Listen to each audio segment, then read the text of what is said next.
బీడీ ఉందా? నువ్వు ఆ సుబ్బారావు కొడుకే కదా?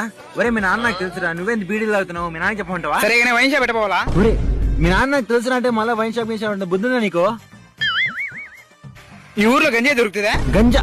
ఒరే ఒరే తమ్ముడు, మీ నాన్న నాకు తెలుసురా అంటే నువ్వేంది గంజా గింజ మాట్లాడుతున్నావు? నువ్వు ఇన్ని చెప్తా ఉన్నా కానీ భయపడలేదంటే ఏంది అర్థం? ఏంది అర్థం? మా నాన్న లేడని అర్థం. అన్నా ఒక సిగరెట్ ఇనా. అన్నా ఇతను మీ కొడుకే కదా? అవునా మా కొడుకే. మరేం అడిగితే మా నాన్న లేడు చచ్చిపోయినా అంటాడు. ఏమడిగిండు? అన్న బీడీ అడిగినాడు, సిగరెట్ అడిగినా, వైన్ షాప్ అడిగినా, అడిగినా గాంజా అడిగినా, ఇన్ని అడిగినా నీడు. బీడి సిగరెట్ గంజాయి వైన్ షాప్ కాదు నీకు, దాన్ని చూపిస్తారా? బాగా బుద్ధి చెప్పినా ఇలాంటి వాడికి. నానా నానా పక్కకు వచ్చేసినాం నాన్న, ఇంకా యాక్టింగ్ ఆపు. సరే కానీ ఒక సిగరెట్ ఇదో తీసుకో. ఎంత గట్టి కొట్టినా తెలుసా నువ్వు? సారీ రా కొడక, దా ఇట్రా. తెగించారా?